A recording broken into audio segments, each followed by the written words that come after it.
SSC অর্থনীতির অধ্যায় 2 আজকের এই ক্লাসে তোমাদের সকল ধরনের বোর্ড প্রশ্ন কভার আপ করা হবে। আমরা যদি একটু দেখি আমাদের দ্বিতীয় অধ্যায়ে টোটাল 6টা টপিক আছে, যেই 6টা টপিক থেকে বিগত বোর্ড পরীক্ষাগুলোতে বারবার প্রশ্ন আসে। আজকের এই ক্লাসে আমি তোমাদেরকে এই 6টা টপিক একদম ধরে ধরে উদাহরণ সহ এক্সপ্লেইন করে দিব, যাতে করে তোমাদের এসএসসি পরীক্ষায় ব্যাখ্যা লিখতে সহজ হয় এবং তোমরা একটা ভালো মার্ক ক্যারি করতে পারো। শুধুমাত্র কি বুঝিয়েই দেব না, এই টপিকগুলো থেকে বোর্ড পরীক্ষাতে কেমন সৃজনশীল আসছে সেই সৃজনশীলগুলো তোমাদেরকে আজকে আমি কভার আপ করিয়ে দেব। ওকে, সো আমরা আমাদের প্রথম টপিক থেকে আজকের এই ক্লাসটা শুরু করতেছি। ওকে, সো আমাদের আজকের প্রথম টপিক আমাদের অর্থনীতির দ্বিতীয়, সো আজকের আমাদের এই প্রথম টপিক আমাদের অর্থনীতির প্রথম, সো আমাদের দ্বিতীয় অধ্যায়ের প্রথম টপিকটা হলো অর্থনৈতিক সম্পদ এবং সম্পদের শ্রেণী বিভাগ। তার মানে আমরা বুঝতেছি আমাদের দেশের অর্থনৈতিক সম্পদগুলো কি কি, বা আমরা অর্থনৈতিক সম্পদ বা আলটিমেটলি সম্পদ বলতে কি বুঝি, এই জিনিসটা আমাদেরকে আগে বুঝতে হবে। ওকে, সো চলো আমি তোমাদেরকে আগে এই জিনিসটা একটু এক্সপ্লেইন করি যে অর্থনৈতিক সম্পদ বলতে কি বোঝায়। অর্থনৈতিক সম্পদ বলতে আমরা মোটামুটি 4টা জিনিসকে বুঝে থাকি। কয়টা জিনিস? 4টা জিনিস। দেখো আমি তোমাদেরকে যেই লাইনগুলো বলবো মনে রাখবা, এই লাইনগুলো থেকে এসএসসি পরীক্ষায় এমসিকিউ, সিকিউ অথবা এসকিউ আসবে। আমরা প্রথমে দেখতেছি অর্থনৈতিক সম্পদ।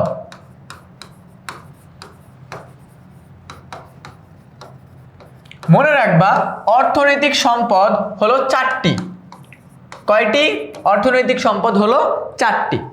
এই অর্থনৈতিক সম্পদগুলো কি কি, বা আমরা অর্থনৈতিক সম্পদ জানতে গেলে আমাদেরকে 4টা জিনিস জানতে হবে। এক হলো আমাদের উপযোগ, এন্ড মাথায় রাখবা এই উপযোগ থেকে প্রতি বছর এসএসসি পরীক্ষায় প্রশ্ন আসে। আমি যখন তোমাদেরকে বোর্ড পরীক্ষার প্রশ্ন সলভ করাবো তখন তোমরা দেখবা যে কিভাবে এখান থেকে প্রশ্ন আসে। দ্বিতীয়ত আমাদের আছে কি? আমাদের আছে অপ্রাচুর্যতা।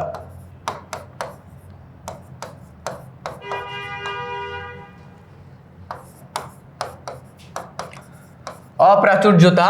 3 হলো আমাদের হস্তান্তর যোগ্যতা।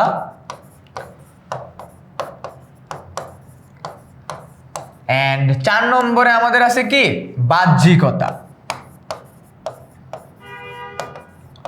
সো এগুলো হলো আমাদের অর্থনৈতিক সম্পদ। আমরা একটা অর্থনৈতিক সম্পদ বুঝতে গেলে আমাদের এই 4টা জিনিস বুঝতে হবে, এবং আমাদের এই উপযোগ এই টপিকটা থেকে এসএসসিতে প্রশ্ন আসবেই। আমি যদি তোমাদেরকে একটা একটা করে এক্সপ্লেইন করি, উপযোগ কি? মনে রাখবা উপযোগ অর্থ হলো অভাব পূরণের ক্ষমতা। উপযোগ অর্থ কি? অভাব পূরণের ক্ষমতা। উপযোগ মানে হলো অভাব পূরণের ক্ষমতা।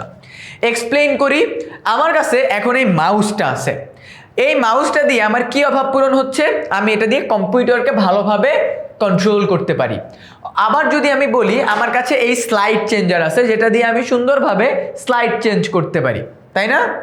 সো এইটা আমার এক ধরনের অভাব পূরণ করে। এই কলম দিয়ে আমি লিখতে পারতেছি, আমার এক ধরনের অভাব পূরণ হচ্ছে। তার মানে আমরা বুঝতে পারতেছি অর্থনীতিতে আমরা যাই ব্যবহার করি না কেন সেইটা আমাদের কোনো না কোনো ধরনের অভাব পূরণ করে। তুমি একটু চিন্তা করে দেখো, তুমি এখন যে ড্রেসটা পরে আসো এটা দিয়ে তোমার একটা অভাব পূরণ হচ্ছে, আমি যে চশমাটা পরেছি এটা দিয়ে আমার একটা অভাব পূরণ হচ্ছে। অ্যান্ড এই অভাব পূরণটাকে আমরা বলবো দ্রব্যের উপযোগ। এরপর আছে হলো অপ্রাচুর্যতা। অপ্রাচুর্যতা মানে কি? মানে পর্যাপ্ত পরিমাণ নাই। অপ্রাচুর্যতা মানে হলো পর্যাপ্ত পরিমাণ নাই। তুমি একটু চিন্তা করো, আমাদের সবার কাছেই কিন্তু টাকার পরিমাণ কম, মানে এনাফ না, আমাদের কাছে মনে হয় এনাফ না। এইটাই অর্থনীতিতে অপ্রাচুর্যতা।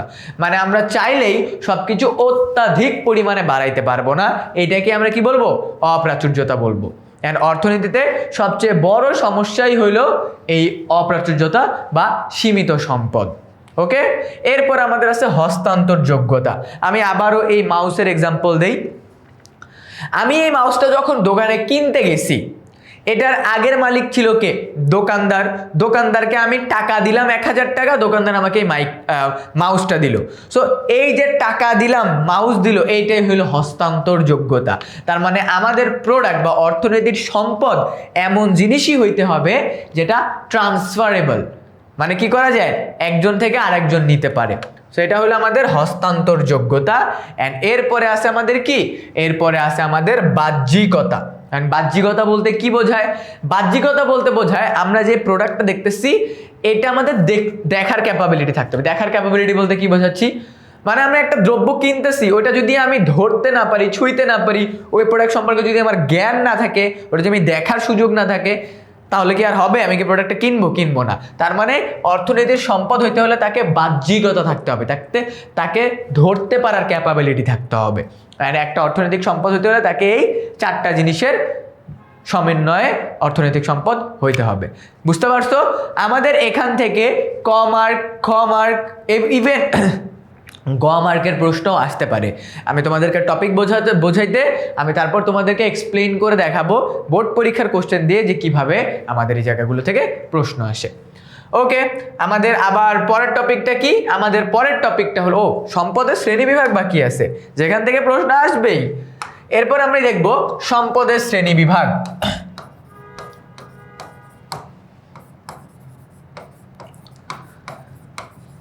সম্পদের শ্রেণীবিভাগ মনে রাখবা, সম্পদকে টোটাল 3 ভাগে ভাগ করা হয়। এটা এসএসসির একটা প্রশ্ন। সম্পদকে টোটাল 3 ভাগে ভাগ করে। আমি আবারও বলে রাখি, আজকের এই ক্লাসে আমি শুধুমাত্র তোমাদেরকে টপিক পড়াবো এরকম না, আমি টপিক পড়ানোর পাশাপাশি যখন টপিকগুলো কভার আপ হয়ে যাবে, তোমাদের যখন একটা বেসিক আলোচনা তোমরা বুঝে যাবা, এরপর দেখবা এই টপিকগুলো থেকে বিগত 10-15 বছরে বোর্ড পরীক্ষায় কেমন প্রশ্ন আসছে সেই সবগুলো তোমাদেরকে কভার আপ করাই দিব। সো লাস্ট পর্যন্ত থাকো। প্রথম সম্পদ হলো আমাদের প্রাকৃতিক সম্পদ। সম্পদের শ্রেণীবিভাগ মানে সম্পদকে কয় ভাগে ভাগ করা হয়? 3 ভাগে ভাগ করা হয়।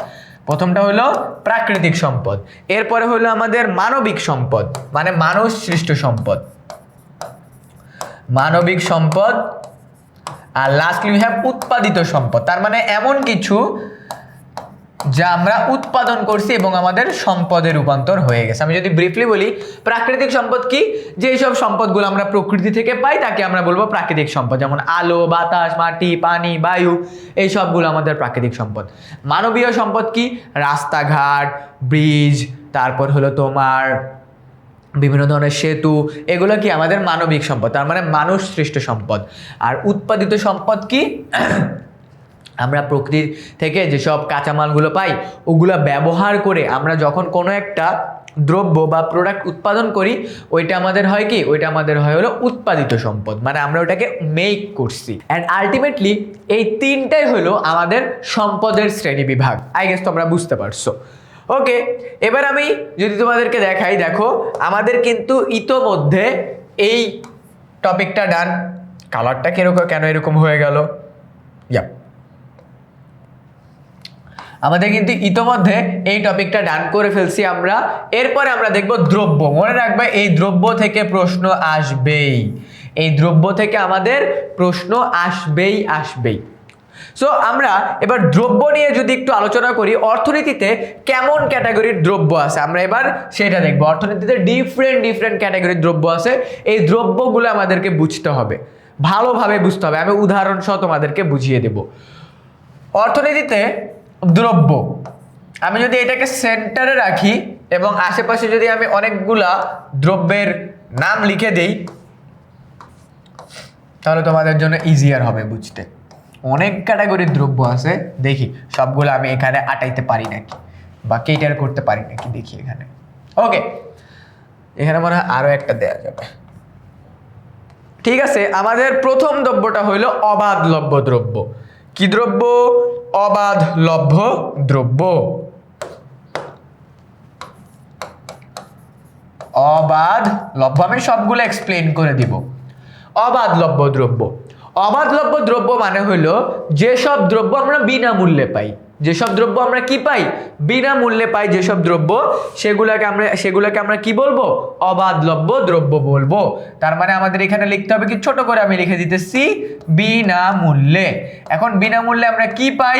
বিনামূল্যে আমরা পাই, দেখো, মাটি, পানি, বায়ু। তার মানে প্রকৃতি থেকে যেসব সম্পদ আমরা বিনামূল্যে পাই সেগুলোকে আমরা বলবো অবাধলব্য দ্রব্য। এত ডিটেলসে আমি তোমাদেরকে বোঝানোর রিজন হলো যাতে আমাদের একটা ক্লাসের ভিতরই, দেখো আমাদের কিন্তু ক মার্কের প্রশ্নে আসছে অবাধলব্য দ্রব্য কি, খ মার্কের প্রশ্নেও আসছে অবাধলব্য দ্রব্য কি, ইভেন গ মার্কের ক্ষেত্রে উদ্দীপকে আলোচনা করা হয়েছে মাটি পানি বায়ুর মাধ্যমে আমরা যেসব দ্রব্য পেয়ে থাকি। সো এটাও কি আমাদের অবাধলব্য দ্রব্য। আমাদের ক খ গ 3 ধরনের এই কোশ্চেন আসতে পারে। এরপর আমাদের আছে অর্থনৈতিক দ্রব্য। কি দ্রব্য? অর্থনৈতিক দ্রব্য। এন্ড এটা পরেই আমরা বুঝতেছি এটা আমাদের কি টাকা রিলেটেড থাকবে। তার মানে যেই দ্রব্যটা কিনতে গেলে আমাদের টাকা প্রদান করতে হবে সেটাকে আমরা বলবো অর্থনৈতিক দ্রব্য। আমি যদি কয়েকটা এক্সাম্পল দেওয়ার আগে আমি যদি এখানে লিখি টাকা লাগবে, টাকা লাগে, যেমন কি বই, খাতা, কলম, এগুলো কি আমাদেরকে কেউ ফ্রিতে দিবে?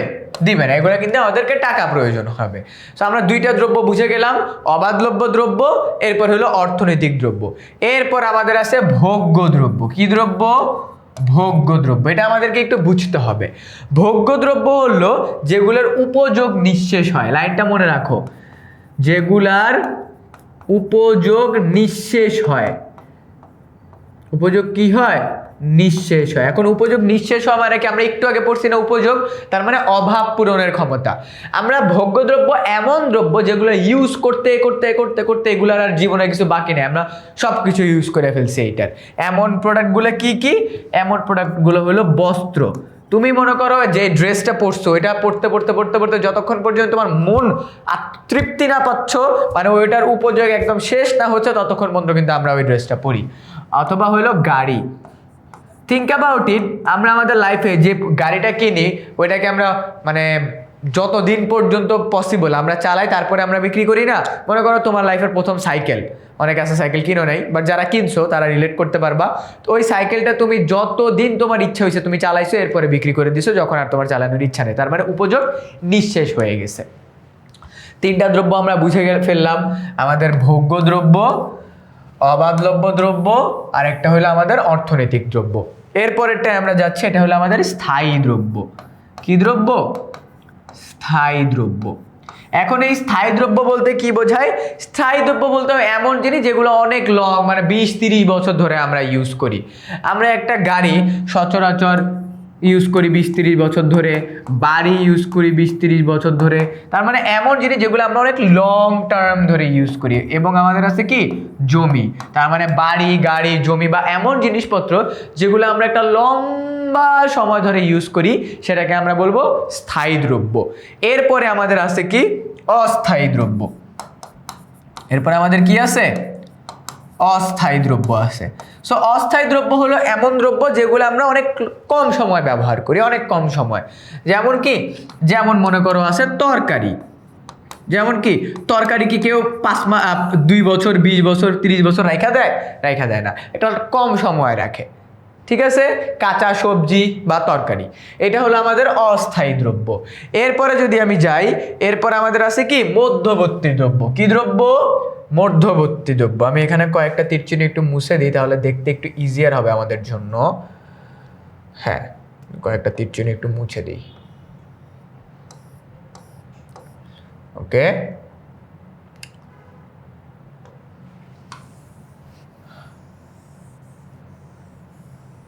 আমাদের মনে হয় 3টা বাকি আছে। আর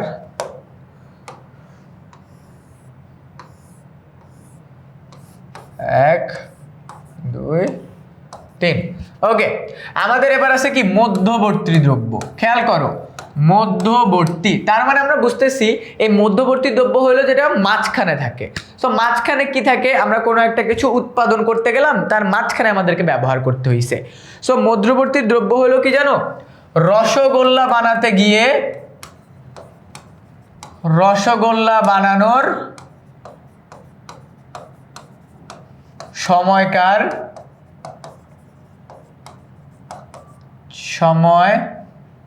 সময়কার চিনি। এই যে চিনিটা, এটা রসগোল্লা বানাইতে গিয়ে আমরা মাঝখানে ব্যবহার করছি না? মানে এমন কিছু যেটা আমরা প্রোডাক্ট তৈরির মাঝখানে ব্যবহার করি, সেটাকে আমরা বলবো কি মধ্যবর্তী দ্রব্য। এটা একটু মাথায় রেখো, এটা হলো আমাদের কি, এটা হলো আমাদের মধ্যবর্তী দ্রব্য।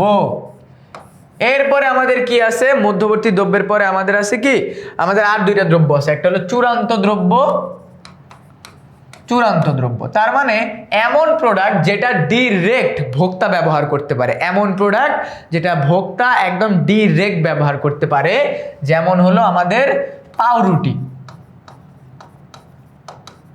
পাউরুটি এটার সাথে কি আমাদের এডিশনাল আর কিছু ওইভাবে প্রয়োজন হয়? প্রয়োজন হয় না, ভোক্তা একদম ডিরেক্ট ব্যবহার করতে পারে। ওকে, তা অথবা আমি যদি বলি চেয়ার, একদম ডিরেক্ট ব্যবহার করতেছে, মানে দোকান থেকে কিনে এনেই ব্যবহার করতেছে। অ্যান্ড লাস্টলি উই হ্যাভ মূলধনী দ্রব্য। এখন মূলধনী দ্রব্য হলো এমন দ্রব্য যেগুলো অনেক বড় আকারের হয়ে থাকে, যেমন হলো তোমার যন্ত্রপাতি। এটা কি যন্ত্রপাতি, এটা অনেক বড় আকারের হয়ে থাকে। সো দেখো আমরা কিন্তু আমাদের দ্রব্যের সবগুলো বুঝলাম, অবাধ দ্রব্য, দ্রব্য অর্থনৈতিক দ্রব্য, ভোগ্য দ্রব্য, স্থায়ী দ্রব্য, অস্থায়ী দ্রব্য, মূলধনী দ্রব্য, চূড়ান্ত দ্রব্য, তারপর হলো মধ্যবর্তী দ্রব্য। এই দ্রব্যগুলোর মধ্য থেকে তোমরা একটা সৃজনশীল কমন পাবা। কিভাবে? এটা আমি তোমাদেরকে একটু পরে যখন আমরা সৃজনশীল সলভ করব তখন আমি তোমাদেরকে বোঝাই দিচ্ছি। ওকে, ডান। সো আমাদের দ্রব্য রিলেটেড টপিকও ডান। আমরা এখানে প্রথম দুইটা বুঝে ফেললাম। এরপর আমাদের আছে সুযোগ ব্যয়, খুবই মজার। সুযোগ ব্যয় খুবই মজার। সুযোগ ব্যয় হলো, হ্যাঁ সুযোগ ব্যয়, চলো আমরা এবার সুযোগ ব্যয় বুঝি। আমি যে তোমাদেরকে পড়াচ্ছি সবাই একটু নোট ডাউন করবা, ঠিক আছে? নোট ডাউন করবা, তাহলে যখন আমরা বোর্ড কোশ্চেনগুলো সলভ করব তখন তোমাদের মনে থাকবে, না হলে তখন আবার মাথা থেকে বাইরে হয়ে যাবে। সুযোগ ব্যয় হলো দুটি দ্রব্যের মধ্যে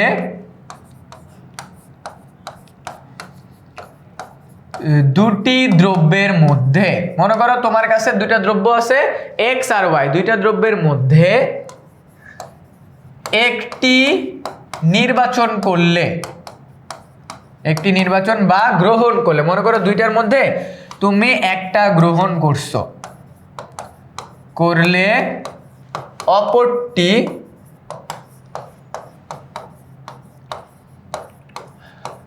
গ্রহণের সুযোগ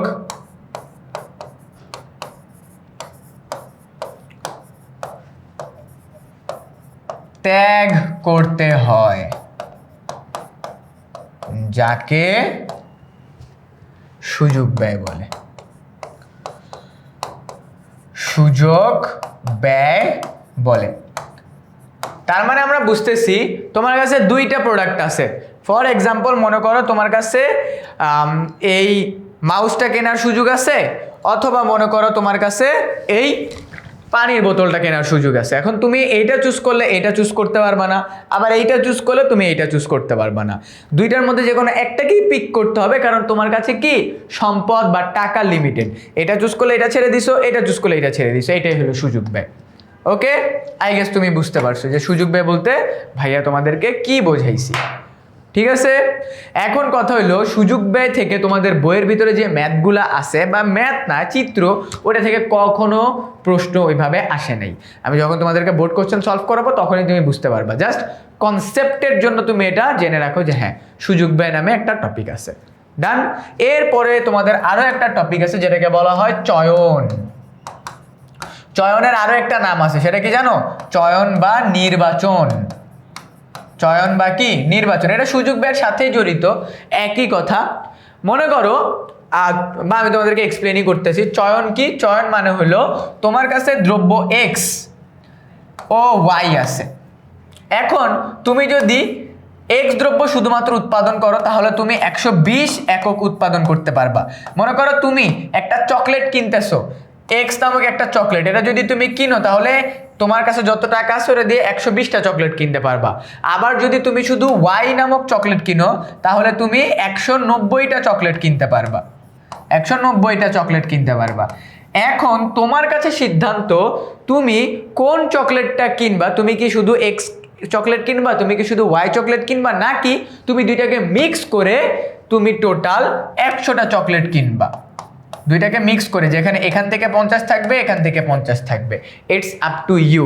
এই যে সিদ্ধান্ত গ্রহণ করা বা এই যে নির্বাচন করা, এটাকে আমরা কি বলি? চয়ন বলি। মানে চয়ন শব্দের অর্থ হলো সিদ্ধান্ত গ্রহণ করা।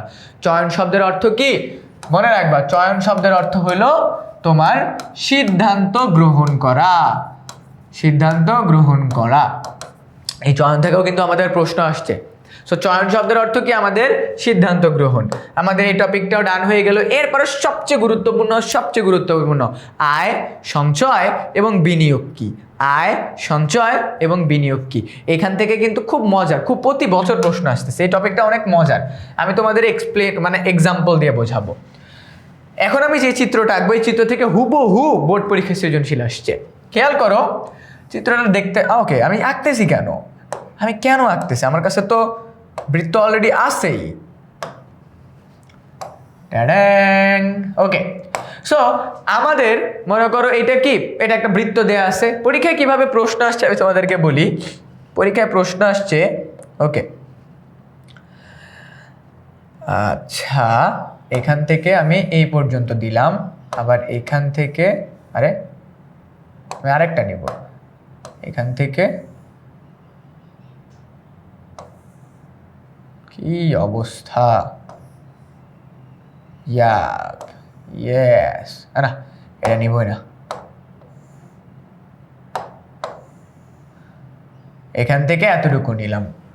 এরপরে আমি দেখো আমার এখানে এটা একটা স্লাইস, মনে করো এটা একটা পিৎজার একটা স্লাইস, এবং আরো একটা ছোট্ট স্লাইস নিব, আমি স্লাইসটাকে আমি এইখানে দিব, এই যে এইখানে।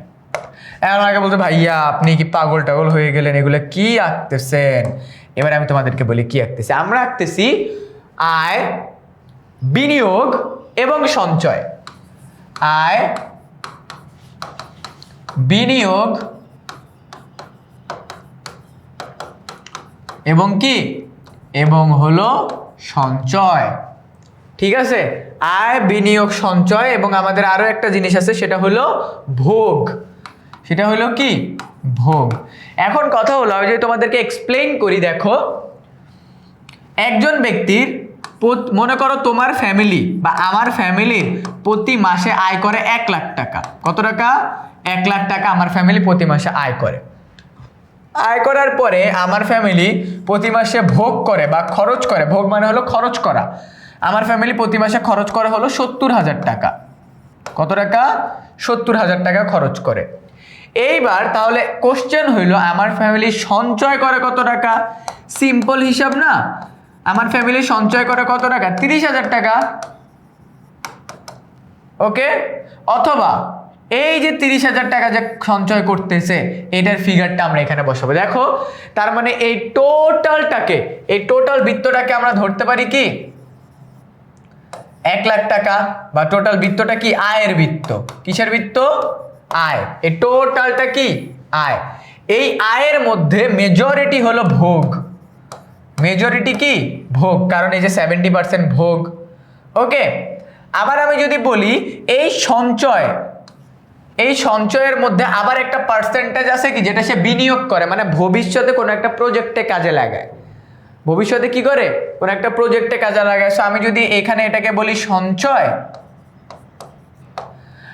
আর এইটাকে বলি যদি আমি তোমার বিনিয়োগ, এটাকে আমি যদি কি বলি? বিনিয়োগ। মানে এতটুকু টাকা সে বিনিয়োগ করে। এইটাই হলো সার্কেল।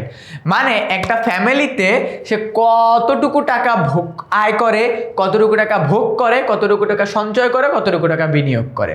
সঞ্চয় মানে হলো সেভ করে রাখতেছো, বিনিয়োগ কাইন্ড অফ সেভ করে রাখতে বা কোনো একটা প্রজেক্টে তুমি কাজে লাগাচ্ছ। সো আমরা এখানে 3টে জিনিসই বুঝলাম। ভোগ মানে কি? খরচ করা। আয় মানে তো আয় করা। বিনিয়োগ মানেও বুঝলা, সঞ্চয় মানেও বুঝলা। এই ডিরেক্ট এরকম সার্কেল থেকে একটা প্রশ্ন আসবে পরীক্ষায়। তোমাকে কিভাবে বলবে জানো? পরীক্ষায় তোমাকে বলবে, এই যে মনে করো এই জায়গাটায় কিছু থাকবে না, এখানে একটা প্রশ্নবোধক চিহ্ন দিবে। প্রশ্নবোধক চিহ্ন দিয়ে বলবে যে এই জায়গাটাতে কি বসবে, ব্যাখ্যা করো। ডান। এবার আমরা এটাকে এক্সপ্লেন করবো একটু পরে। এরপর আমাদের আছে অর্থনৈতিক কার্যাবলী। অর্থনৈতিক কার্যাবলী মানে কি? যেই কাজগুলো টাকার সাথে জড়িত। অনর্থনৈতিক কার্যাবলী কি? যেই কাজগুলো টাকার সাথে জড়িত না। সিম্পল জিনিস, তোমরা উদ্দীপক পড়লেই বুঝবা যে উদ্দীপকে যদি টাকা রিলেটেড কোনো কিছু বলা থাকে, যে লেনদেন হয়, তাহলে সেটা অর্থনৈতিক কার্যাবলী। টাকার সাথে লেনদেন না হলে অনর্থনৈতিক কার্যাবলী। এরপর আছে আমাদের কি? বাংলাদেশের অর্থনৈতিক কার্যাবলী। মানে বাংলাদেশ কি কি ধরনের অর্থনৈতিক কার্যাবলী করে? তোমার লেনদেন করে, টাকা তোমাকে ঋণ হিসেবে প্রদান করে, কর্মসংস্থান সৃষ্টি করে। এগুলো আমরা যখন সৃজনশীল প্র্যাকটিস করবো তখনই দেখতেছি। তার মানে আমি যদি তোমাদেরকে এখানে বলি, আলটিমেটলি একটা টপিক, দুইটা, তিনটা, চারটা, পাঁচটা, ছয়টা, তার মানে সেকেন্ড চ্যাপ্টারের সবগুলো টপিক আমরা কনসেপ্ট বুঝে গেলাম। এবার আমরা ধরে ধরে বোর্ড কোশ্চেনগুলো সলভ করব। এক ক্লাসেই দ্বিতীয় অধ্যায়ের বোর্ড কোশ্চেন পুরোপুরি কাভার আপ হয়ে যাবে। সো চলো আমরা বোর্ড কোশ্চেন এবার সলভ করা স্টার্ট করি। প্রথম কোশ্চেন আমাদের, ঠিক আছে, আমাদের প্রথম কোশ্চেন দেখো, এটা ঢাকা বোর্ড 2024 সালে আসছে এই কোশ্চেনটা। আমরা ক্লাসে স্টার্টিংয়েই পড়ছি উপযোগ। আমি যদি তোমাদেরকে আরো একবার দেখাই, দেখো ক্লাসের স্টার্টিংয়েই পড়ছি না, উপযোগ মানে কি? অভাব পূরণের ক্ষমতা। উপযোগ মানে কি? উপযোগ মানে হলো অভাব পূরণের ক্ষমতা। এটা বোঝা লাগবে। কোনো দ্রব্যের অভাব পূরণের ক্ষমতাকে কি বলবো আমরা? উপযোগ বলবো। পরের কোশ্চেন, পিতামাতা কর্তৃক সন্তান লালন পালন কেন অর্থনৈতিক কার্যাবলী? পিতামাতা যে আমাদেরকে লালন পালন করে, সেটা কি কোনো পিতামাতারা যখন আমাদেরকে কোনো একটা কিছু প্রোভাইড করে, আমাদেরকে দেখে শুনে রাখে, তারা কি কখনো টাকা জিনিসটাকে বা টাকা কি তাদের ফোকাসে থাকে যে না আমার সন্তানের জন্য কত টাকা খরচ হচ্ছে, এত বেশি টাকা খরচ হচ্ছে, এত টাকা খরচ করা যাবে না, ওকে অভাবে রাখতে হবে? বাবা মারা কি কখনো এই জিনিসটা চিন্তা করে? চিন্তা করে না। সো এই জন্যই প্রথম লাইনটা হবে কি? পিতামাতা কর্তৃক সন্তান লালন পালনের কাজটি অর্থনৈতিক কার্যাবলী। ঠিক আছে, ওকে। এরপরে বলছে দেখো, মাসুদা বেগমের জমানো অর্থ অর্থনীতির কোন ধারণাটিকে নির্দেশ করে? আমরা একটু আগে ধারণা পড়ছি, চলো আমরা এবার উদ্দীপকটা পড়ি। মাসুদা বেগমের স্বামী মধ্যপ্রাচ্যের একটি দেশে চাকরি করে। তিনি প্রতি মাসে তার স্ত্রীকে 30,000 টাকা পাঠায়। কত টাকা পাঠায়? তিনি প্রতি মাসে তার স্ত্রীকে 30,000 টাকা পাঠায়। মাসুদা বেগম সংসারের খরচ এবং সন্তানের লেখাপড়া চালিয়ে প্রতি মাসে ব্যাংকে 10,000 টাকা জমা রাখে। তার মানে কি? সঞ্চয় করে 10,000 টাকা। কত টাকা সঞ্চয় করে? 10,000 টাকা সে সঞ্চয় করে। 5 বছর পর তিনি ব্যাংকে জমানো টাকা দিয়ে গ্রামের গরিব এবং অসহায় 20 জন নারীকে নিয়ে একটা ব্যবসা স্টার্ট করছে। মাসুদা বেগমের অর্থনীতির কোন ধারণাটিকে নির্দেশ করে? আমরা একটু আগে পড়ছি না? একটু আগে পড়ছি কি? এই যে সে টাকাটা সেভ করছে, এটা সঞ্চয়। সঞ্চয় করে পরবর্তীতে সে এটাকে কাজে লাগাইছে। দেখছো, যেগুলো পড়ছে ওগুলো থেকে কিন্তু এসএসসিতে প্রশ্ন আসতেছে। মাসুদা বেগমের দ্বিতীয় পদক্ষেপে বাংলাদেশের আর্থসামাজিক উন্নয়নের ভূমিকা। দ্বিতীয় পদক্ষেপ কি নিছে? সে 20 জন নারীকে নিয়ে একটা ছোট শিল্প প্রতিষ্ঠান স্টার্ট করছে বা একটা ব্যবসা স্টার্ট করছে। এটা আমাদের দেশের অর্থনীতিতে কিভাবে অবদান রাখে। তো চলো আমরা এটাকে এক্সপ্লেন করি। উপযোগ মানে কি? দ্রব্যের অভাব পূরণের ক্ষমতাকে উপযোগ বলা হয়, যেটা আমরা অলরেডি এক্সপ্লেন করলাম। এরপর পিতামাতাকে কেন আমাদের অর্থনৈতিক কার্যাবলী, কেন অনর্থনৈতিক কার্যাবলী? মানে পিতামাতা আমাদেরকে লালন পালন করেন অর্থ উপার্জনের জন্য না, অর্থ উপার্জনের জন্য আমাদেরকে লালন পালন করে না, আমাদের অভাব পূরণের জন্য, আমাদের শখের বসে আমরা যা কিছু চাই, খেলাধুলা করা ইত্যাদি অর্থনৈতিক কার্যাবলী। এর সাথে সাথে পিতামাতা যে আমাদেরকে লালন পালন করে, এটা আমাদের অর্থনৈতিক কার্যাবলী। বাবা মা টাকা উপার্জনের জন্য আমাদেরকে লালন পালন করে না। এরপরের কোশ্চেন, এই যে দেখো, এটা হলো সঞ্চয়। একটু আগেই বললাম, সেই যে কাজটা করছে এটা কি? সঞ্চয়। তার মানে আমরা যা পড়তেছি, যা পড়েছি, সেগুলো থেকেই কিন্তু আমাদের প্রশ্ন আসতেছে। তো আমরা এখানে সঞ্চয় সম্পর্কে ব্যাখ্যা করে দিব। মনে রাখবা, সঞ্চয়ের একটা সূত্র আসে। সঞ্চয়কে ইংরেজিতে বলা হয় সেভিংস। ইংরেজিতে কি বলা হয়? সেভিংস বলা হয়। Savings equal to earnings minus cost. Earnings মানে আমি কত টাকা আয় করছি, তার মানে হলো আয় মাইনাস ব্যয়। মানে আয় থেকে ব্যয় বাদ দিলেই তো আমার সঞ্চয়টা আছে। এখানে আমাদের এই জিনিসটাই লেখা আছে, S equal to Y minus C. সঞ্চয় আয় আর হলো সি মানে হলো কনজাম্পশন বা ভোগ। ওকে, আমরা এখানে পুরোটা এক্সপ্লেন করছি যে উদ্দীপকে সে যে কাজটা করছে এটা সঞ্চয়ের আওতাভুক্ত। এরপরে আমাদের আছে গ নম্বর। দেখো, এটা আমাদেরকে একটু বুঝতে হবে। সে যে দ্বিতীয় পর্যায়ে যে কাজটা করছে সেটা আমাদের দেশের অর্থনৈতিক উন্নয়নে কিভাবে অবদান রাখে। দেশের অর্থনৈতিক উন্নয়নে মাসুদা বেগমের দ্বিতীয় পদক্ষেপটি বিনিয়োগ বলতে, দেখছো সে কাজ করছে কি? বিনিয়োগ করছে। তার মানে প্রথম গ নম্বরটা ছিল তার সঞ্চয়। সে সঞ্চয় করছে, এই সঞ্চয়ের টাকা যখন একত্র হয়ে গেছে তারপর সে কি করছে?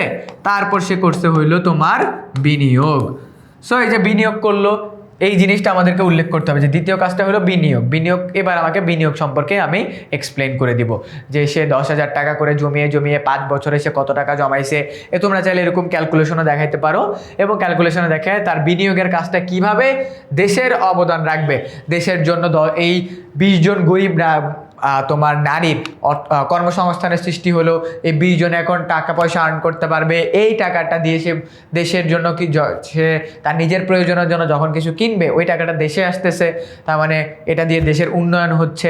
তো এই সব কিছু আমাদের আলটিমেটলি দেশের উন্নয়নেই কাজে লাগতেছে। তো দেখলাম আমরা ভোগ, বিনিয়োগ, সঞ্চয় এই টপিক থেকে এবং উপযোগ থেকে যেগুলো পড়লাম ওগুলো থেকে কিন্তু প্রশ্ন একটা আমরা সলভ করে ফেললাম। এরপরে আমাদের টপিকটা হলো কি, উৎপাদিত সম্পদ কাকে বলে। আমরা পড়ছি না, কোনো সম্পদ যেটা উৎপাদন করা হয় সেটাকে আমরা বলি উৎপাদিত সম্পদ। আমরা সম্পদের শ্রেণী বিভাগের ভিতরে এটা পড়ছি। দ্বিতীয়ত আমাদের আছে কোন দ্রব্য শুধু উপযোগ থাকলে, কোনো দ্রব্যের শুধু উপযোগ থাকলেই তাকে সম্পদ বলা যায় না, আমরা এটা এক্সপ্লেইন করব। এরপরে বলছে মিস্টার এম এর কাজ বা পেশা অর্থনীতিতে কোন ধরনের কার্যাবলী হিসেবে গড়ি। আমরা উদ্দীপকে পড়বো, পড়ার পর আমরা দেখতেছি মিস্টার এম এর কাজ হিসেবে মিসেস এন এর কাজ কি অর্থনীতির ক্ষেত্রে একই ধরনের, এটা আমরা এক্সপ্লেন করবো। আমরা একটু উদ্দীপকটা পড়ি। মিস্টার এম একটি স্বনামধন্য বেসরকারি প্রতিষ্ঠানে চাকরি করে, বেশ ভালোভাবেই তার জীবিকা নির্বাহ করেন। অন্যদিকে মিসেস এন একজন গৃহিণী, তিনি সংসারের যাবতীয় কাজ সম্পাদনের পাশাপাশি তার বাচ্চাদের পড়াশোনাতে সাহায্য করেন। জনাব এম এর কাজটি হলো অর্থনৈতিক কাজ, জনাব এন এর কাজটা হলো অনর্থনৈতিক কাজ। এটাই আমরা এক্সপ্লেন করব। প্রকৃতি এবং মানবিক সম্পদ কাজে লাগিয়ে সৃষ্ট সম্পদকে, মানে ওই যে বললাম প্রকৃতি থেকে আহরণ করে মানুষ যখন কোনো একটা কিছু তৈরি করে সেটাকে আমরা বলবো উৎপাদিত সম্পদ। এরপরে বলছে কোনো দ্রব্যের শুধু উপযোগ থাকলে তাকে সম্পদ বলা যায় না। কোনো দ্রব্য সম্পদ হতে হলে তাকে 4টা বৈশিষ্ট্য লাগে, একদম ক্লাসের স্টার্টিংয়েই তোমাদেরকে পড়াইছি। 4টা বৈশিষ্ট্যটা আমাদের প্রয়োজন। একটা হলো উপযোগ থাকতে হয়, অপ্রাচুর্যতা থাকতে হয়, তারপরে হলো হস্তান্তর যোগ্যতা থাকতে হয়, আর হলো কি আমাদের বাহ্যিকতা থাকতে হয়। ক্লাসের স্টার্টিংয়েই পড়াইছি না তোমাদেরকে? ওকে, এই 4টা বৈশিষ্ট্যের যে কোনো একটি অনুপস্থিত থাকলে সেটাকে আমরা সম্পদ বলতে পারবো না। তার মানে আমরা বুঝে গেলাম সম্পদ হতে হলে এই 4টা জিনিস থাকতে হবেই। আর গ নম্বরেরটা কি হবে, এটা হলো তার একটা অর্থনৈতিক কার্যাবলী। কারণ কি, এই যে বললাম যখনই টাকা পয়সা আর্ন করতেছে সেটাই অর্থনৈতিক কার্যাবলী, যখনই টাকা পয়সা আর্ন করতেছে না ওইটা অনর্থনৈতিক কার্যাবলী। আমরা অর্থনৈতিক কার্যাবলী সম্পর্কে ব্যাখ্যা করে দিব এখানে। তো এবার আমাদের ঘ নম্বরে বলছে কি মিস্টার এম এর কাজ এবং মিস্টার এন এর কাজ কি অর্থনৈতিক ক্ষেত্রে একই ধরনের। উত্তর হচ্ছে না, একই ধরনের না। কারণ মিস্টার এম এর কাজটি দেশের উন্নয়নের ক্ষেত্রে অবদান রাখে, কারণ এটি একটি অর্থনৈতিক কার্যাবলী। অন্যদিকে মিসেস এন তোমার একজন গৃহিণী, সে যে কাজ করে সেটা হলো অনর্থনৈতিক কার্যাবলী, যার সাথে টাকার কোনো লেনদেন নাই। সো এই যে দেখছো কি বলছে, এক ধরনের নয়। মানুষের জীবিকা নির্বাহের জন্য যে কাজ করে তাকে অর্থনৈতিক কার্যাবলী, আর যেটা মানুষের জীবিকা অর্জনের জন্য কাজ করে না সেটাকে আমরা বলি অনর্থনৈতিক কার্যাবলী। যেমন সন্তান লালন পালন করা একটা অনর্থনৈতিক কার্যাবলী। ঠিক আছে, ওকে ডান। এবার এটা এক্সপ্লেন করে দিলেই হয়ে যাবে, এই যে তোমাদের এখানে এক্সপ্লেন করা আছে। সো আমরা অলরেডি যা পড়ছি এটার উপর ডিপেন্ড করে আমরা 2টা বোর্ড পরীক্ষার কোশ্চেন সলভ করে ফেললাম। এবার আরও একটা কোশ্চেন সলভ করি, চলো দেখি। অবাধলব্য দ্রব্য পড়াইছি, অবাধলব্য দ্রব্য যেগুলো আমাদের ফ্রিতে আমরা প্রকৃতি থেকে পাই, মাটি, পানি, বায়ু। সুযোগ ব্যয় কি, এটাও পড়াইছি। সো যেগুলো কনসেপ্ট ক্লিয়ার হয়েছে ওগুলো থেকেই দেখো বোর্ড পরীক্ষাটা রাজশাহী বোর্ড 2024-এর কোশ্চেন। মিস্টার ইলিয়াস তার সন্তানকে একটি অর্থনৈতিক বিষয়ে ধারণা দিতে গিয়ে বললেন, তোমার মায়ের কাছ থেকে প্রাপ্ত সেবা আর পেশাদার নার্স থেকে প্রাপ্ত সেবা দুইটার মধ্যে পার্থক্য আছে। কারণ আম্মুর কাছ থেকে আমরা যে আদর যত্ন পাই ওটা অনর্থনৈতিক কার্যাবলী, ওটার জন্য কোনো টাকা দিতে হয় না। কিন্তু নার্সের থেকে তুমি হাসপাতালে যে সেবা পাবা ওটার জন্য কিন্তু টাকা দিতে হবে।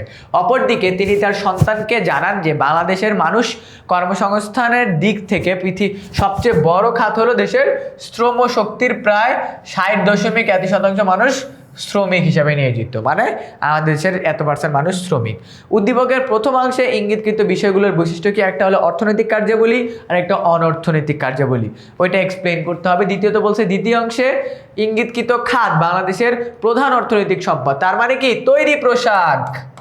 এখানে আমাদের কি আছে, তৈরি পোশাক। কারণ আমরা জানি আমাদের তৈরি পোশাক খাতে বা আমাদের দেশের RMG সেক্টরে, RMG, ঠিক আছে, রেডিমেড গার্মেন্টস সেক্টরে সবচেয়ে বেশি মানুষ কাজ করে, যা আমাদের আর্থিক অনেক বড় একটা সম্পদ। এটাকে এক্সপ্লেন করতে বলছে।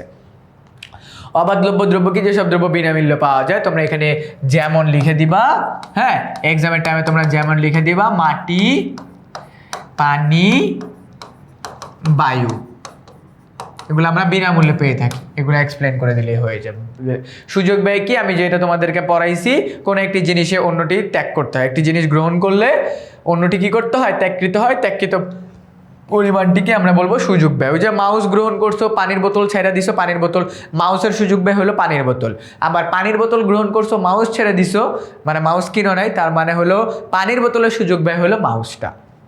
ওই যে ভাইয়া যেভাবে এক্সপ্লেন করছে এখানেও সেম কথা। এরপরে আমাদেরকে বলছে সে কি কাজ করছে, একটা হলো অর্থনৈতিক কাজ আর একটা হলো অনর্থনৈতিক কাজ। তোমার আম্মু আমাদেরকে যে সেবা প্রদান করে সেটা কেন অনর্থনৈতিক কাজ এটা এক্সপ্লেন করব। এর পাশাপাশি আমাদেরকে নার্স যে সেবা প্রদান করে নার্সের কাজটা কেন আমাদের অর্থনৈতিক কাজ ওইটা আমরা এক্সপ্লেন করে দিব। সিম্পল হিসাব।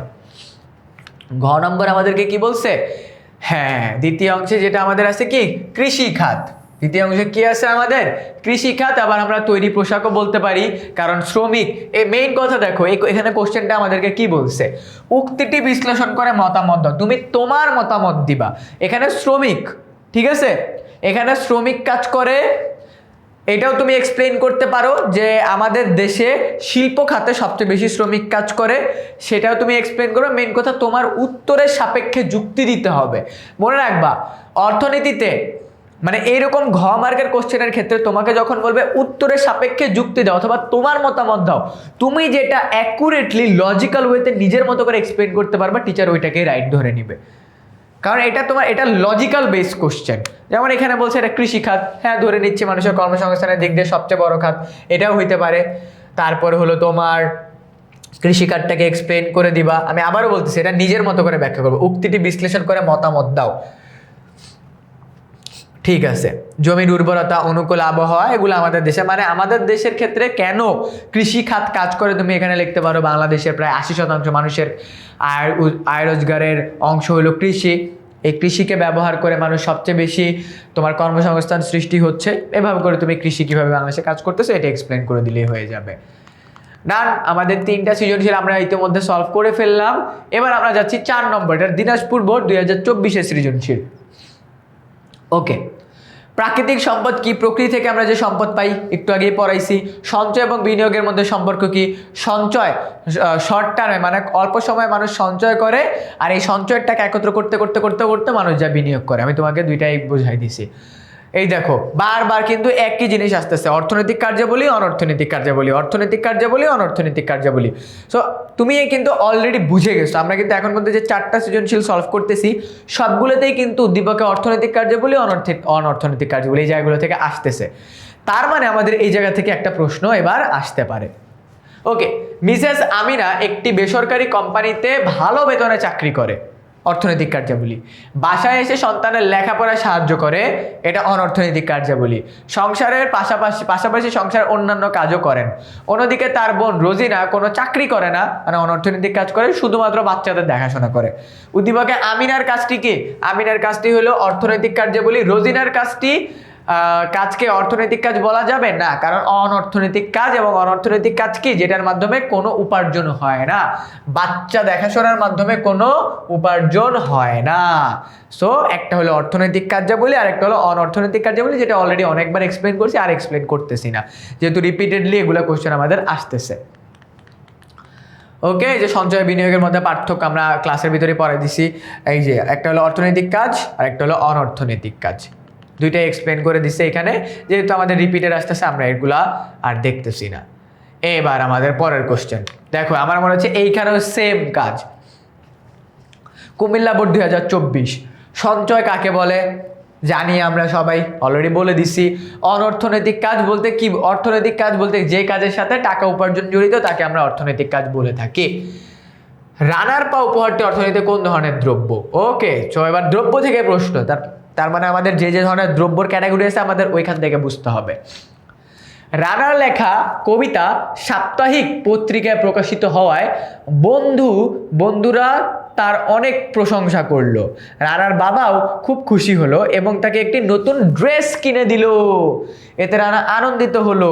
পোশাক, এটা আমাদের একটা ভোগ্য দ্রব্য। পোশাক আমাদের কি? একটা ভোগ্য দ্রব্য। আমি যদি তোমাদেরকে আরো একবার একটু দেখাই, আমরা পড়ছি, ইয়েস, বস্ত্র, এটা আমাদের কি দ্রব্য? ভোগ্য দ্রব্য। দেখছো, বস্ত্র আমাদের কোন ধরনের দ্রব্য? ভোগ্য দ্রব্য। অনেকে বলতে পারো ভাই এটা তো আমি টাকা দিয়ে কিনি, এটা অর্থনৈতিক দ্রব্য তো হইতে পারে, বাট এটা আমরা ভোগ্য দ্রব্য, আমরা ভোগ করি এটাকে। চলো দেখি ওনারা কোনটা অ্যান্সার নিছে। সঞ্চয় বলতে কি বোঝায় আমরা জানি। আচ্ছা, আরেকটা কোশ্চেন আছে, রানার কাজটি কি সম্পদ? রানা কি কাজ করছে? ও, রানা যে সাপ্তাহিক পত্রিকায় তোমার কবিতা লিখছে, এটা কি তার কাজটা কি সম্পদ? অবশ্যই মানবীয় সম্পদ, ডেফিনেটলি মানবীয় সম্পদ। সঞ্চয় কাকে বলে? আয়ের যে অংশ বর্তমানে ভোগ না করে ভবিষ্যতের জন্য রেখে দেওয়া হয় তাকে সঞ্চয় বলা হয়। এরপরে আমাদের কি আছে? এরপরে আমাদের অর্থনৈতিক কাজ কি, যেটার সাথে টাকা পয়সা জড়িত সেটাকে আমরা বলবো অর্থনৈতিক কাজ। এরপরে কি বলছে? রানার উপায়টি এই যে, এটা হলো অর্থনৈতিক দ্রব্য বা ভোগ্য দ্রব্য। সেম কথা, এটা আমি টাকা দিয়ে কিনছি, তার মানে অর্থনৈতিক দ্রব্য, এবং এটার পাশাপাশি এটা আমার ভোগ্য দ্রব্য। কারণ কি, রানার বাবা এটা টাকা দিয়ে কিনছে। কি দিয়ে কিনছে? টাকা দিয়ে কেনার কারণে অর্থনৈতিক দ্রব্য, এবং রানা যেহেতু এটাকে ভোগ করবে তাই এটা ভোগ্য দ্রব্য। যেভাবে ভাইয়া এক্সপ্লেন করে দিচ্ছি এক্সাম্পলের ভিতরে, ওইভাবে করে তুমি এক্সপ্লেন করবা, তাহলে তোমারটা ডান হয়ে যাবে। এরপরে ঘ নম্বরটা কি বলছে? রানার কাজটি কি সম্পদ? রানার কাজটা ডেফিনেটলি একটা সম্পদ, কারণ এটা তার মানবীয় সম্পদ, তার মেধা দিয়ে সে এটা তৈরি করছে, তার মেধা দিয়ে তৈরি করছে না। এখন রানার কাজের জায়গায় সে যদি আরো কিছু কাজ থাকে, ছবি তোলা, স্কেচ করা, পেইন্টিং করা, তারপর হলো তোমার আর কি কি আছে, রান্না বান্না করা, সবগুলো মানবীয় কাজ, সবগুলো কি মানবীয় সম্পদ। ওকে, ডান। এরপরে আমাদের আছে কি দেখো, আমরা কিন্তু অলরেডি যে টপিকগুলো কমপ্লিট করতেছি এখান থেকে আমরা কিন্তু 5টা সৃজনশীল কভার আপ করে ফেললাম। আমরা কিন্তু মেজরিটি টাইমে বুঝতেছি অর্থনৈতিক সম্পদ, অনর্থনৈতিক সম্পদ, এই জায়গা থেকে আমাদের বারবার প্রশ্ন আসতেছে। ওকে, এরপরে আমাদের আছে কি দেখো, মধ্যবর্তী দ্রব্য কাকে বলে? মধ্যবর্তী দ্রব্য কি? মাঝখানে যে দ্রব্যটা, ওই যে রসমালাইয়ের টাইমে চিনি ব্যবহার করছি, ওইটা আমাদের মধ্যবর্তী দ্রব্য। সঞ্চয় বলতে কি বোঝায়? একটু আগেই পড়ছি।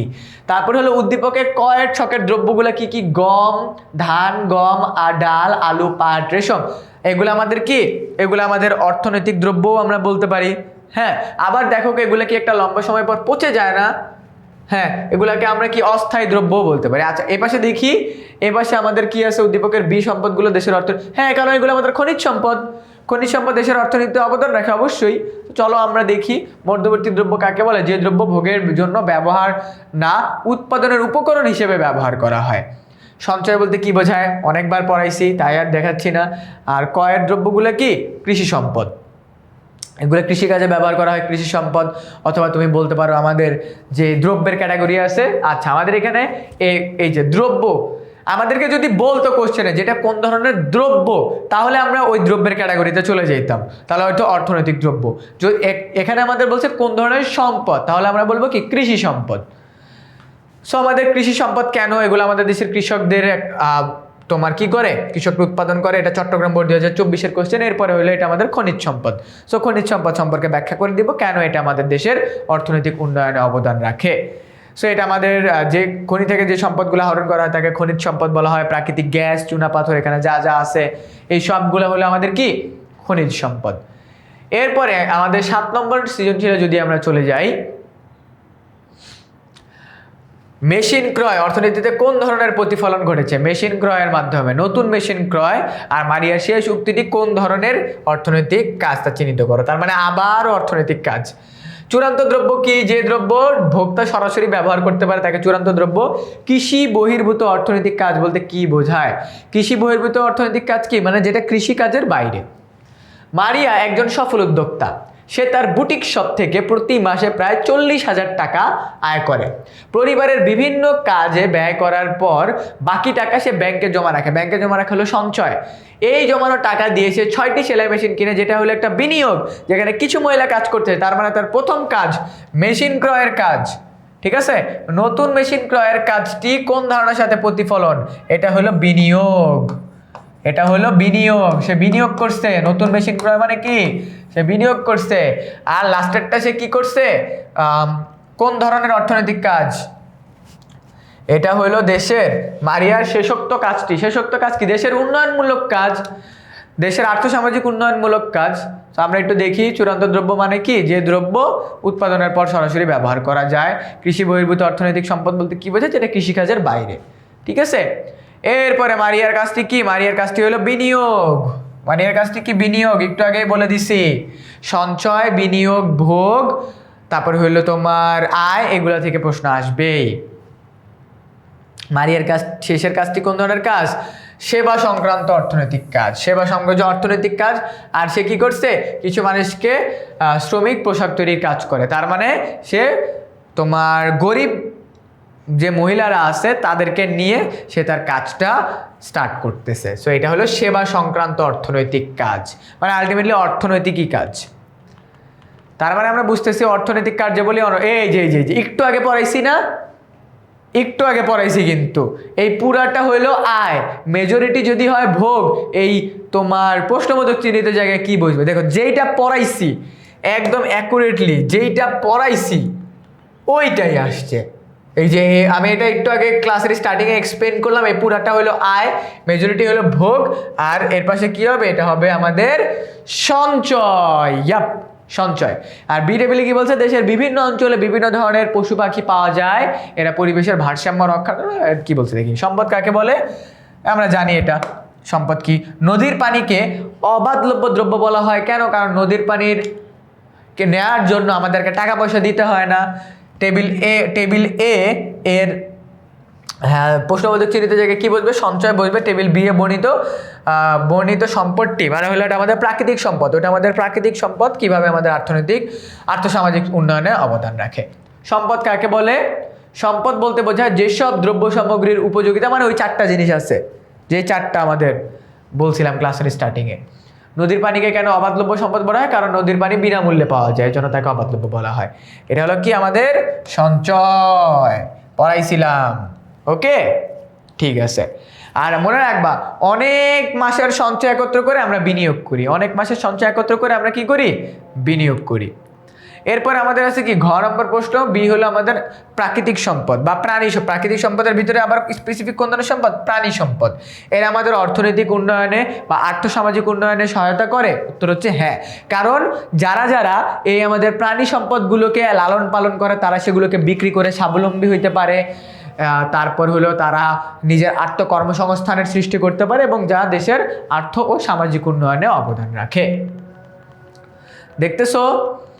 ওকে, 9 নম্বর কোশ্চেন, আয় কি?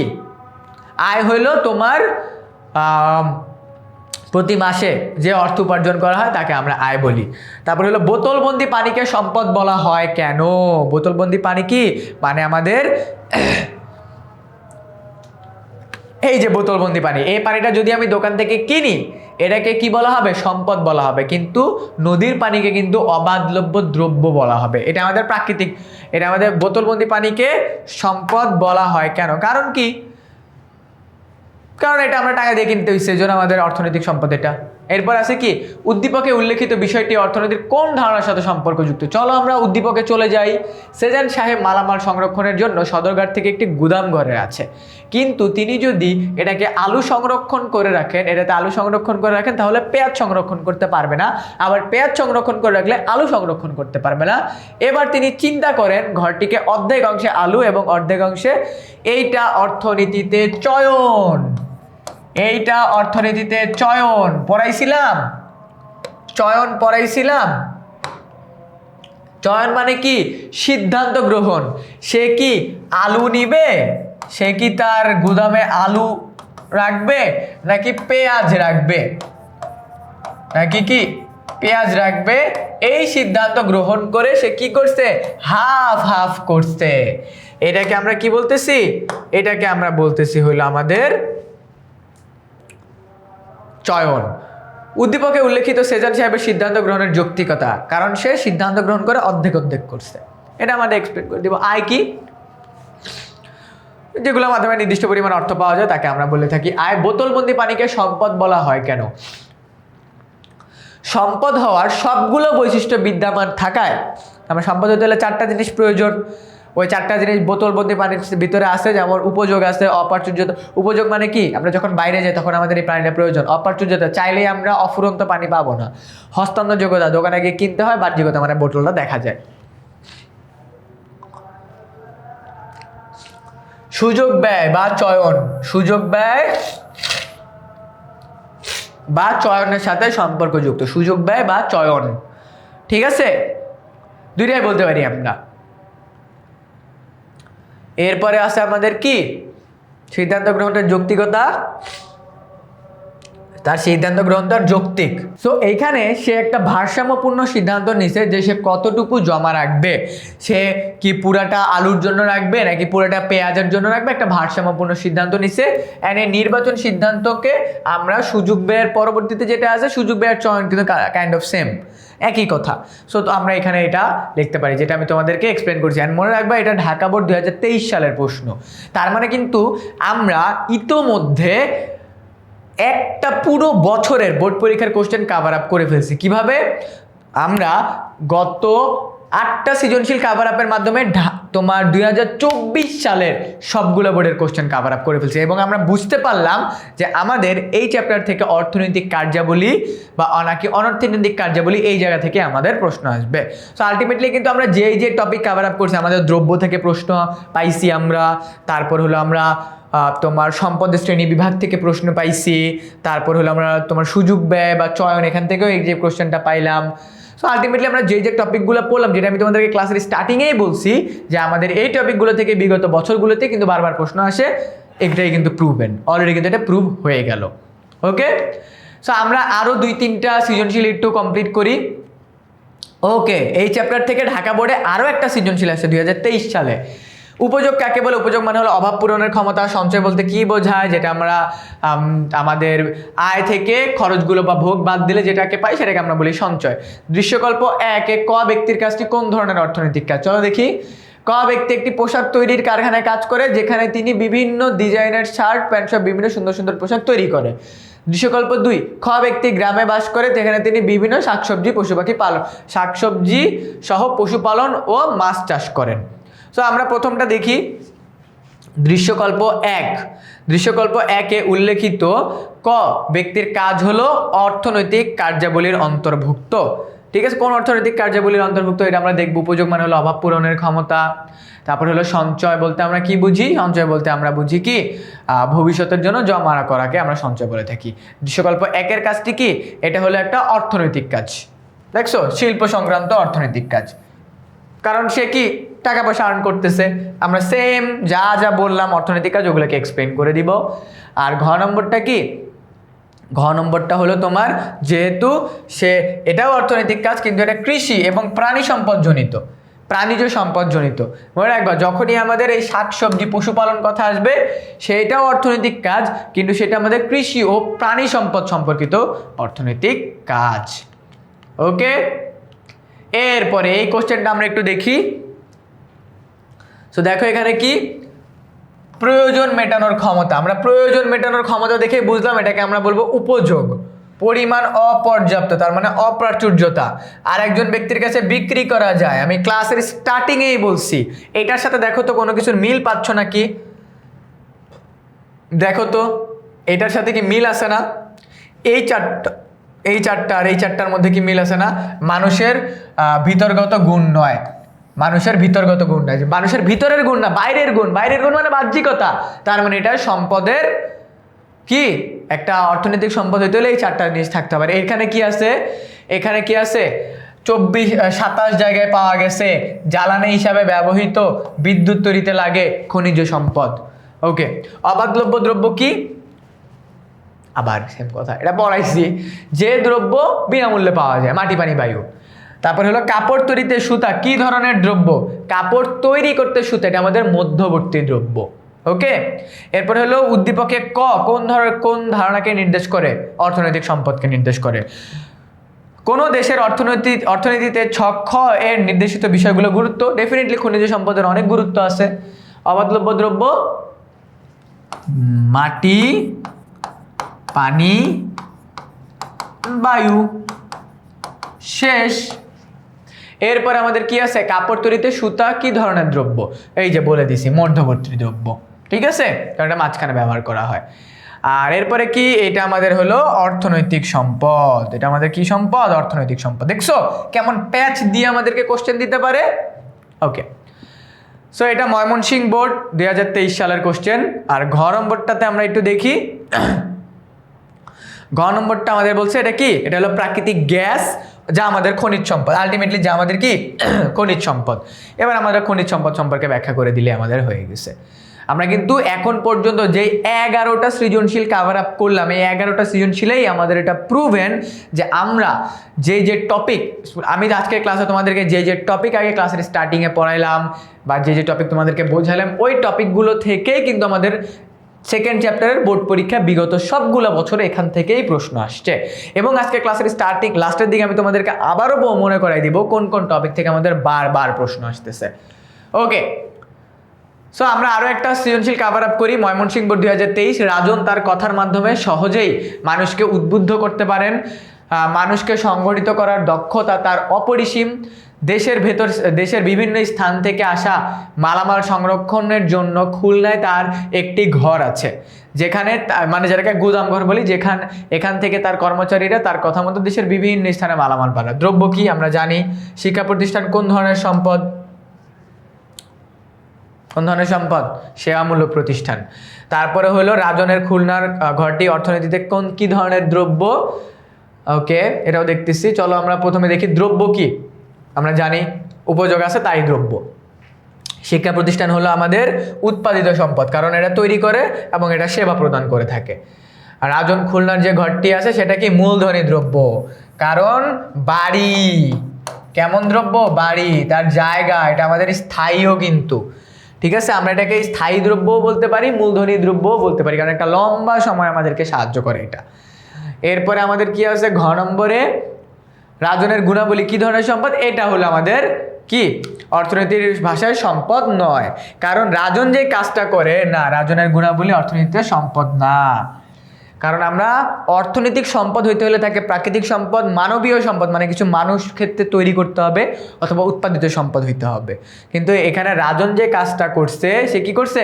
এখান থেকে তার কর্মচারীরা মানে সে এই যে তার কথায় মানুষকে উদ্বুদ্ধ করতে পারে। মনে করো কাউকে মোটিভেট করার ক্যাপাবিলিটি, অথবা মনে করো তোমার কথায় কেউ একটা কাজ করে, ওটা তো আমাদের অর্থনৈতিক কোনো সম্পদ না, ওটা তার ব্যক্তিগত বিষয়। সো আমরা এটাকে কোনো সম্পদের আওতায় ফেলতেছি না, কারণ তার কাজের ভিতরে না আছে উপযোগিতা, না আছে অপ্রাচুর্যতা, না আছে হস্তান্তর যোগ্যতা, না আছে বাহ্যিকতা। তার মানে সে তার কথা দিয়ে আরেকজনকে মানে উৎসাহিত করতে পারে, এটা দিয়ে আমার টাকা আর্ন হবে না, এই জন্য এটা আমাদের সম্পদ না। ডান। সো এখন পর্যন্ত আমরা যে কোশ্চেনগুলো কাভার আপ করলাম ঘুরায় পেঁচায় কিন্তু আমাদের সবগুলো একই সৃজনশীল, যেগুলো মেজরিটি টাইপ অফ সৃজনশীল আমাদের সেকেন্ড চ্যাপ্টার থেকে। এছাড়াও আমাদের এখানে প্রায় দেখো যে সৃজনশীলগুলো আছে, এই যে আমাদের অর্থনীতিতে বিনিয়োগ, যেটা আমরা অলরেডি আলোচনা করছি। তার মানে আমাদের এই ক্লাসের ভিতরে আমাদের টোটাল আমি তোমাদের জন্য প্রায় 25টা মতো সৃজনশীল আনছি, দেখো, যেগুলো আমরা অলরেডি এই যে চূড়া পাথর, চীনামাটি, কয়লা, খনিজ সম্পদ, প্রতিভা, দক্ষতা, সাংগঠনিক দক্ষতা, এটা আমাদের কোনো ধরনের সম্পদ না। ঠিক আছে, দেখছো, মানবীয় সম্পদের অন্তর্গত হলেও অর্থনীতির দৃষ্টিতে সম্পদ নয়, যেটা একটু আগে বললাম। তার মানে আমাদের এই জায়গাগুলো থেকে রিপিটেডলি প্রশ্ন আসতেছে, আমরা বুঝতেছি। কম্পিউটারের দক্ষতা, কবির কাব্য প্রতিভা, ওটা মানবীয় দক্ষতা। তারপরে হলো এটা আমাদের খনিজ সম্পদ। দেখছো, মানবীয় দক্ষতা মানে আলটিমেটলি ঘুরে ফিরে একই জায়গা থেকে একই ক্যাটাগরির সব ক্যাটাগরির প্রশ্ন আসতেছে, যেটা আমি আজকের ক্লাসে তোমাদেরকে কাভার আপ করাই দিলাম। ওকে, আজকের ক্লাসে আমি তোমাদেরকে অর্থনীতি দ্বিতীয় অধ্যায়ের পুরো বোর্ড প্রশ্ন কাভার আপ করাই দিলাম। তোমার ব্যাচের সকল আপডেট এবং ফ্রি সাজেশন পেতে চলে যাও কমেন্টে দেওয়া লিঙ্কে, এবং তোমার সাথে দেখা হচ্ছে আমার পরবর্তী ক্লাসে।